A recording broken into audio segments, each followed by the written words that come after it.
പയ്യന്നൂരിനടുത്ത് രാമന്തളിയിലെ കുന്നരു എന്ന പ്രദേശത്ത് ഭൂപ്രഭുവായിരുന്ന തീയ സമുദായത്തിൽപ്പെട്ട മേലേടത്ത് ചക്കി എന്ന സ്ത്രീക്ക് തൻ്റെ സ്ഥലമായ വയനാട്ടിലെ പൂമ്പുരം എന്ന കാട്ടിൽ വെച്ച് ഒരു ആൺകുഞ്ഞിനെ കളഞ്ഞുകിട്ടി.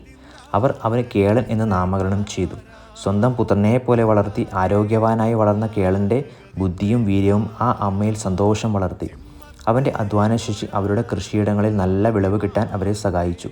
ചക്കയമ്മയുടെ അധീനതയിലായിരുന്ന കുന്നരു പ്രദേശം കേളൻ്റെ മിടുക്കുകൊണ്ട് സമ്പൽ സമൃദ്ധിയിലായി.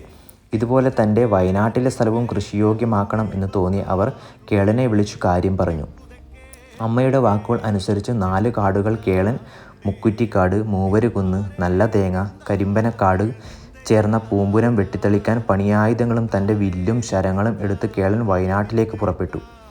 പോകുമ്പോൾ വീട്ടിൽ ഉണ്ടായിരുന്ന കള്ള് ആവോളം എടുത്തു കുടിച്ചു. വഴിയിൽ വെച്ച് കുടിക്കാനായി ഒരു കുറ്റിക്കള്ള് കയ്യിലും മറ്റൊന്ന് മാറാപ്പിലുമായി അവൻ യാത്ര തുടർന്നു. വയനാട്ടിലെ പൂമ്പുനത്തിൽ എത്തിയ കേളൻ 4 കാടും വെട്ടിത്തെളിച്ചു. 4ാമത്തെ പൂമ്പുനത്തിന് നടുവിൽ ഒരു നെല്ലിമരം ഉണ്ടായിരുന്നു.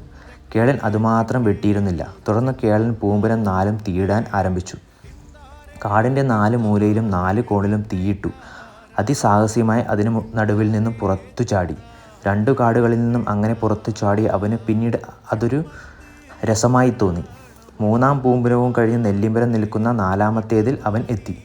4ാമത്തേതും തീയിട്ടു. അഗ്നിയും വായുവും കോപിച്ചു. 8 ദിക്കിൽ നിന്നും തീ ആളിപ്പടർന്നു. കേളനു ചാടാവുന്നതിലും ഉയരത്തിൽ തീ ആളിപ്പടർന്നു. ഇനി നെല്ലിമരം മാത്രമേ രക്ഷയുള്ളൂ എന്ന് കണ്ട കേളൻ അതിന് മുകളിലേക്ക് ചാടിക്കയറി.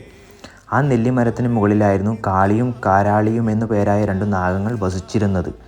കേളനെ കണ്ട് 2 നാഗങ്ങളും മരണഭയം കൊണ്ട് കേളൻ്റെ ദേഹത്തേക്ക് പാഞ്ഞു കയറി. കേളൻ അമ്മയെ വിളിച്ചു കരഞ്ഞു. നാഗങ്ങൾ കേളൻ്റെ ഇടതുമാറിലും വലതുമാറിലും ആഞ്ഞു കുത്തി. കേളനും നാഗങ്ങളും അഗ്നിയിലേക്ക് വീണു. അവരെ അഗ്നി വിഴുങ്ങി അവർ ചാരമായി തീർന്നു.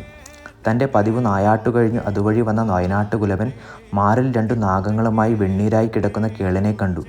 വയനാട്ടുകുലവൻ തൻ്റെ പിൻകാലുകൊണ്ട് വെണ്ണീരിൽ അടിച്ചു.